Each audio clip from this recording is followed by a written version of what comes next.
कर्मों का कर्ज वक्त के किसी भी मोड़ पर चुकाना पड़ता है, चाहे वो इंसान हो या जानवर।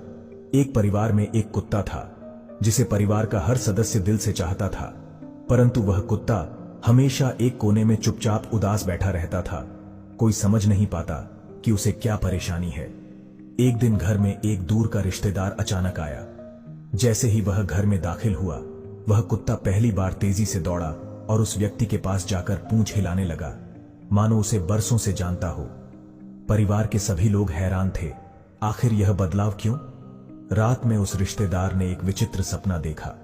उसके दिवंगत पिता सपने में आए और बोले, बेटा, जब मैं जीवित था इस परिवार से मैंने एक कर्ज लिया था, परंतु उसे चुकाने से पहले ही मेरी मृत्यु हो गई। मेरी आत्मा उस कर्ज से मुक्त नहीं हो सकी और अब मैं इस परिवार का कुत्ता बनकर अपने कर्मों का हिसाब चुकाने के लिए वर्षों से यहां हूं। बेटा, उस कर्ज को चुका दो ताकि मेरी आत्मा को शांति मिल सके। अगली सुबह वह व्यक्ति उलझन में था।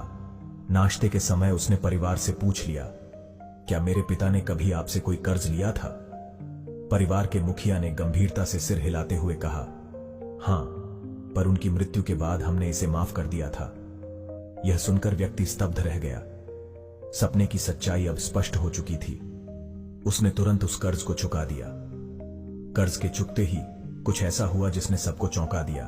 वह कुत्ता उसी दिन मृत्यु को प्राप्त हो गया।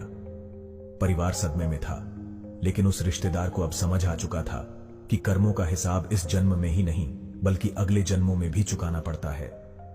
कहानी की सीख, कर्म का लेखा जोखा हर हाल में पूरा होता है, इसलिए हमें हर कर्म को सच्चाई, ईमानदारी और निस्वार्थ भाव से करना चाहिए ताकि आत्मा को शांति और मुक्ति प्राप्त हो सके।